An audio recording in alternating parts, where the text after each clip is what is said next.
እንኳን ለታላቁ መልአክ ለሊቀ መላእክት ለቅዱስ ሚካኤል ወርሃዊ መታሰቢያ በዓልና በዚህ ለታሰበው ለሚውሉ ለቅዱሳን አባቶቻችን ወርሃዊና ዓመታዊ በዓል በሰላምና በጤና አደረሰን አደረሳችሁ እያልኩኝ ከዚህ በማስቀጠል በወርሃ ሐምሌ የሚነበበውን የመልአኩ የቅዱስ ሚካኤልን ድርሳን እናሰማለን።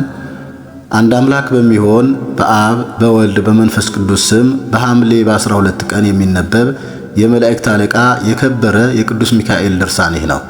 በረከቱ ከኛ ጋር ትኑር ለዘላለሙ አሜን። በአንዲት ሀገር ውስጥ ስለነበረ ስለ አንድ ክፉ ሰው ጳጳሱ ዮሐንስ የተናገረው ነው። ልቡናው እንደ ፈርዖን የከፋ ጾምና ጸሎትን የማያውቅ ነበር። በጎረቤቱ ከሚስቱ ጋር የሚኖር አንድ ድሃ ሰው ነበር። ሃይማኖታቸው የቀና ነበር። ዘወትርም የመላእክት አለቃ ቅዱስ ሚካኤልን ያገለግሉት ነበር። ለበዓልም ይደክሙ ነበር። ያገኙትንም ሁሉ ለድሆች ለጦም አዳሪዎች ይሰጡ ነበር። በጎረቤቶቻቸው የነበረው ያ ባለጸጋም ባየ ጊዜ ስለ እነዚህ ድሆች በልቡ ያጉረመርም ነበረ። የሚበሉት የሚጠጡት ሳይኖር ለራሳቸው ምንም ሳያገኙ ለድሆች ምን ይሰጣሉ እያለ በአንዲት ቀንም ድሃውን ጠርቶ የምትዘራው እርሻ የለህ፣ የምትሸጠውና የምትገዛበት የለህ፣ ለድሃ ለምትሰጠው ወዴት ታገኛለህ አለው።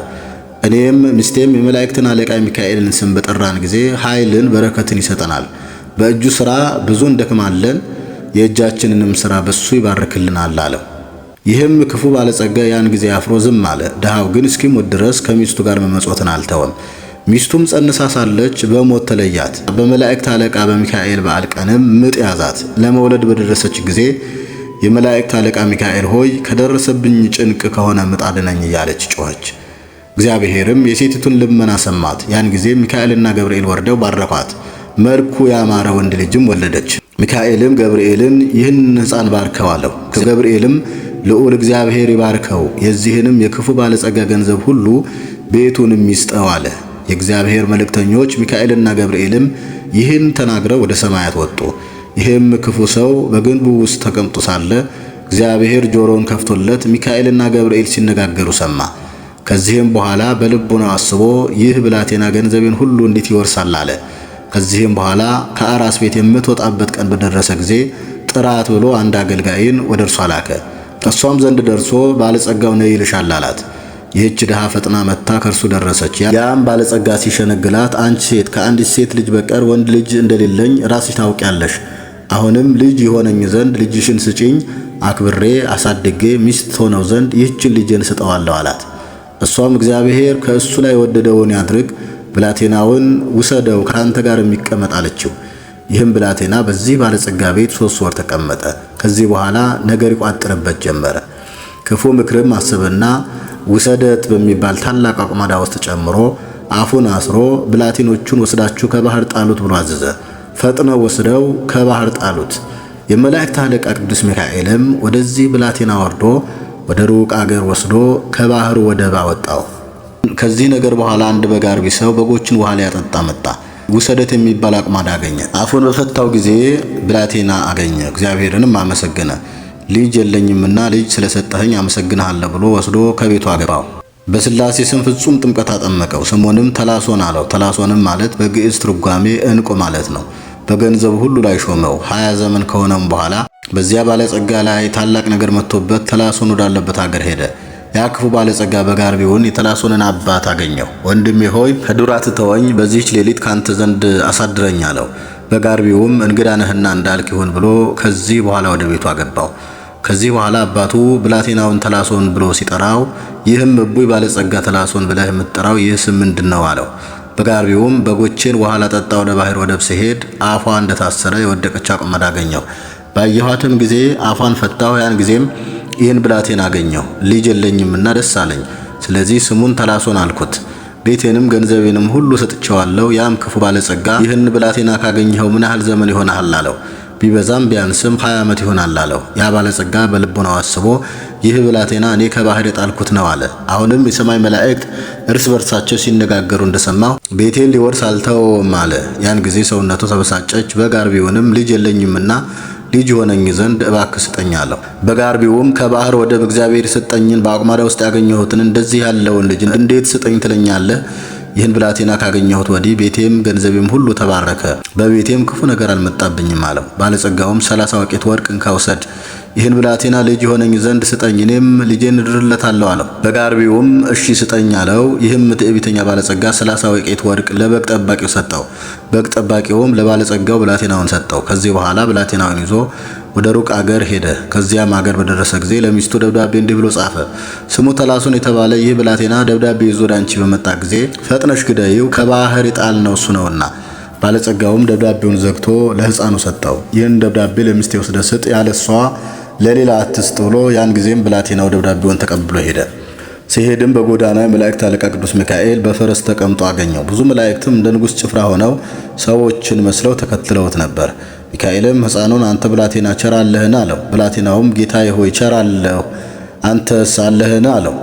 መልአክም ይህ የያዝከው ደብዳቤ ምንድን ነው አለው። ጌታዬ ለሚስቴ ደብዳቤ ልወስድ ልኮኛልና አለው። የመላእክት አለቃ ቅዱስ ሚካኤልም ደብዳቤውን ስጠኝ ልየው አለው። ያን ጊዜም ለመላእክት አለቃ ለቅዱስ ሚካኤል ፈጥኖ ሰጠው። የመላእክት አለቃ ቅዱስ ሚካኤልም ደብዳቤውን እፍ አለበት፣ ፈጥኖም ተደመሰሰ። የሐሰት ደብዳቤ ነውና የመላእክት አለቃ ቅዱስ ሚካኤልም በዚህ በትዕቢተኛው ባለጸጋ ሰው ቃል ይጽፍ ጀመር። እኔ ባልሽ ጻፍኩልሽ፣ ወደ ሩቅ አገር ሄጃለሁ። በዚያም አገር ታላቅ አገረ ገዥ አገኘው።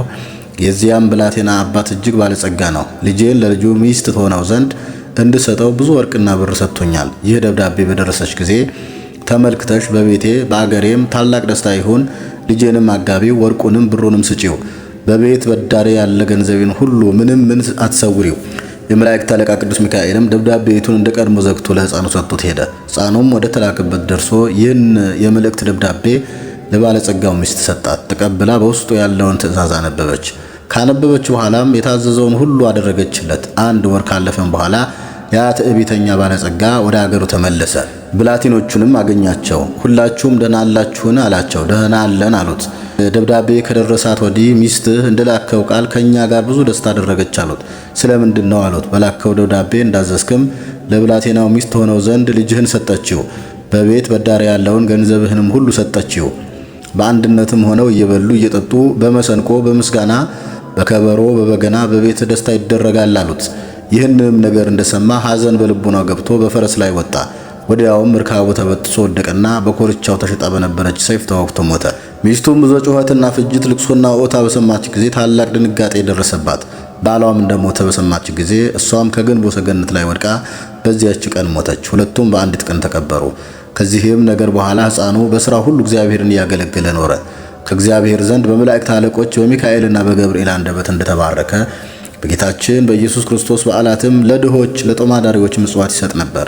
በገና ክርስቶስ በተወለደበት ቀን፣ በኤጲፋንያ ክርስቶስ በተጠመቀበትና አምላክነቱ በገለጠበት ቀን፣ አምላክን በወለደች በእመቤታችን በድንግል ማርያም በዓላትም በመላእክት አለቃ በቅዱስ ሚካኤልም በዓል በየወሩ በ12 ቀን ለድሆች ለችግረኞች እግዚአብሔር ከሰጠው ገንዘብ ይሰጥ ነበር። ተላሶንም በመላእክት አለቃ በከበረ መልአክ በቅዱስ ሚካኤል በኅዳር 12 ቀን አረፈ። መንግሥተ ሰማያትንም ወረሰ። አምላክን በወለደች በእመቤታችን በማርያም አማላጅነት በመላእክት አለቃ በቅዱስ ሚካኤልና የጌታን ሰው መሆን በተናገረ በገብርኤል ልመና ያደረገው ተአምር ግን ፍጻሜ ቁጥር የለውም። ብዙውን ትተን ጥቂቱን ጻፍን እንጂ። በመላእክት አለቃ በቅዱስ ሚካኤል ስም ለድሆች ለችግረኞች አስበን እንመጸውት ዘንድ ኃጢአታችንን ያስተሰርይልን ዘንድ ወደ እግዚአብሔር እንዲጸልይልን እኔ የኢትዮጵያ ጳጳስ አባ ዮሐንስ አባታችሁ ነኝ። እናንተም እግዚአብሔር የሰጠኝ ወገኖቼ ልጆች ናችሁ። ሰው ወዳጅ በሚሆን በእግዚአብሔር ፊት ይቅርታን ምሕረትን ባለሟልነትን እናገኝ ዘንድ ጸልዩ ማልዱ። በመላእክት አለቃ በቅዱስ ሚካኤል ጸሎት የጌታን ሰው መሆን በተናገረ በቅዱስ ገብርኤልም አማላጅነት አምላክን በወለደች በእመቤታችን በማርያም አማላጅነት በመጥምቁ በዮሐንስ በጻድቃን በሰማዕታት ልመና በ24ቱ ካህናተ ሰማይና በአራቱ እንስሳ ልመና ለአብ ለወልድ ለመንፈስ ቅዱስ ክብር ምስጋና ይግባውና የቅዱሳን ሁሉ ረድኤት ሀብተ በረከት ከኛ ጋር ይሁን ይኑር። የጻፈውን ያጻፈውንም ያነበበውንም የተረጎመውንም ቃሉንም የሰማውንም እግዚአብሔር በመንግሥተ ሰማያት አንድነት ይቅር ይበላቸው ለዘላለሙ አሜን። በነደ እሳት የተሳለ የጌታ አገልጋይ ማዕርጉ ከፍ ያለ ከንፈሮቹ ለምስጋና መፍሰሻ የሆኑ ከአንደበቱ የእሳት ብልጭልጭታ የሚወጣ መጎናጸፊያው እሳት ልብሱ እሳት የሆነ ልቡናቸው በኃጢአት የተዳደፈ የዲያብሎስ ወገኖች አጋንንት የሚታጨዱበትን የሥላሴን ሰይፍ በእጁ የያዘ የመላእክት አለቃ የከበረ መልአክ ቅዱስ ሚካኤል ያደረገው ተአምር ይህ ነው። ገናው የታመን የጥምቀት ልጆች እኛን ሁላችንም ወደ እሱ አደራ ይበለን። ከወገኖቹ ጋር ይጠብቀን፣ በየነጋው ይጎብኘን። እጁን ዘርግቶ ይባርከን። የጠላትም ጦር እንዳይወጋን በምልጃው ጋሻ ይሰውረን።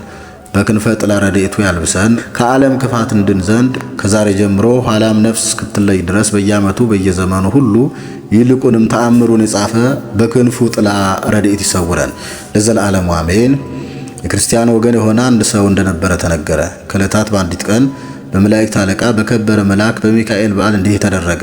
በቅዳሴ ጊዜ በቤተ ክርስቲያን ኤጲስቆጶሱ ከቀሳውስትና ከዲያቆናት ጋር ሳለ ከክርስቲያንም ወገን ሰዎች በቅዳሴ ጊዜ ሥጋውን ደሙን ለመቀበል ቆመው ሳለ በሕግ እንደተሰራ እንዲህ ተሰብስበው ሳሉ የወልድ ዋህድን ጌትነቱን የምትናገር የወንጌል ቃል የሚነበብበት ሰዓት በደረሰ ጊዜ እርኩስ መንፈስ ያደረበት ሰው መጣ። ከቀድሞ ጀምሮ ከክፉዎች አጋንንት ብዙ ጊዜ በጭንቅ ደዌ እየተገረፈ በስቃይ ይኖር ነበር። ወደ ቤተ ክርስቲያን ውስጥ ገባ። ሕዝቡም ሁሉ ያዩት ነበር። እንዲህም እያለ ጮኸ፣ የመላእክት አለቃ ሆይ እነሆ ከማደሪያዬ አስወጥተህ ሰደድከኝ። እስከ ዛሬ ድረስ ከወገኖቼ ጋር ገብቼ የማድርበት አጥቼ እየተቀበዘበዝኩ አለሁ አለው። የመላእክት አለቃ ቅዱስ ሚካኤል ፈጣሪ ሆይ ከስልጣን ወዴት እሄዳለሁ? ከፊትህስ ወዴት እሸሻለሁ? ከእጅህም የማመልጥበት ቦታ የለም። እነሆ ከምድርና ከሰማይ በታች ካለ ቦታ ሁሉ አሳደድከኝ። ስምህ በተጠራበት መታሰቢያ በተደረገበት ቤተክርስቲያንህ በታነጸበት በሁሉ ዘንድ ማደሪያ አጣን። ይህ ርኩስ ሰይጣን በቤተ ክርስቲያን በተሰበሰቡ ሕዝቦች ፊት ይህን እየጮኸ ሲናገር ያን ጊዜ የመላእክት አለቃ ቅዱስ ሚካኤል ከሰማይ ወረደ። ያን ጊዜ ብርሃን ለብሶ ብርሃን ተጎናጽፎ የመስቀል ምልክት አለበት የወርቅ ዘንግ በእጁ ይዞ ታየ። ያን ጊዜም በዚህ ሰው ላይ ያደረውን ርኩስ ሰይጣን ይዞ በቤተ ክርስቲያኑ ጣራ በመሰዊያው በስተግራ በኩል ሰቅሎ በእጁ በያዘው በትረ መስቀል ይገርፈው ጀመር። ሰይጣንም ያን ጊዜ በእጅህ የወደቅኩ እኔ ወዮልኝ፣ ከእጅህስ የማመልጥበት በምን ይሆን እያለ ጮኸ። የመላእክት አለቃ ቅዱስ ሚካኤል ሆይ ወደ ቤተ ክርስቲያን ለመግባት የደፈርኩ እኔ በደልኩ። ነገር ግን እንድትምረኝ እንዳታጠፋኝ ይህን ጽኑ ስልጣን ይህንን ፍጹም ክብር በሰጠ አምላክ አምልሃለሁ። እነሆ እኔም ከዛሬ ጀምሮ ተመልሼ ወደ ቤተ ክርስቲያንህ እንዳልገባ ስምህ ወደ ተጠራበት መታሰቢያህም ወደሚደረግበት በጸሎትህም ወደሚተማመን ሰው ሁሉ ቤት እንዳልገባ እምልልሃለሁ ብሎ ከሰውየው ላይ ወጣ። በታላቅ ፍርሃትና ውርደት ሕዝብ ሁሉ እያዩት ሄደ። ከዚህም በኋላ ያ ሰው ፈጽሞ ዳነ፣ ጤነኛም ሆነ። እግዚአብሔርንም አመሰግነው። የመላእክት አለቃ ቅዱስ ሚካኤልንም ከፍ ከፍ አደረገው። በዘመኑ ሁሉ እስኪሞት ድረስ የቅዱስ ሚካኤልን ቤተክርስቲያን እያገለገለ ኖረ። በምሕረትና በይቅርታ መልአክ በመላእክት አለቃ በቅዱስ ሚካኤል አማላጅነት ወደ መንግሥተ ሰማያት ገባ። በሱ ጸሎትና ልመና ያመን እኛ ሁላችንን በአማላጅነቱ ከዓለም መከራ ያደነን ከባልንጀሮቹ ጋርም በየጊዜው በየዘመኑ ወደ ቸር እግዚአብሔር ይጸልይልን ለዘላለሙ አሜን። የተወደዳችሁና የተከበራችሁ የእግዚአብሔር ቤተሰቦች ከዚህ በማስከተል ደግሞ የዕለቱን ምስባክና ቅዱስ ወንጌል እንዲሁም ስንክሳር እናሰማለን። ኢይድህን ንጉሥ በብዝሃ ሰራዊቱ ወያርብህኒ ኢደህነ በብዝሃ ኃይሉ ወፈረስኒ ሐሰት እያድህን። መዝሙረ ዳዊት መዝሙር 32 ቁጥር 17። ንጉሥ በሰራዊቱ ብዛት አይድንም፣ ኃያልም በኃይሉ ብዛት አያመልጥም፣ ፈረስም ከንቱ ነው።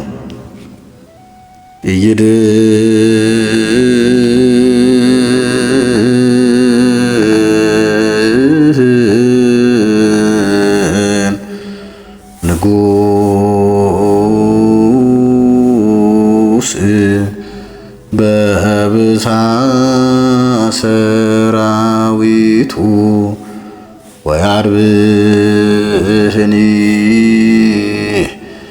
ኢድህነ በብዝሃ ኃይሉ ወፈረስኒ ሐሰት እያድህን።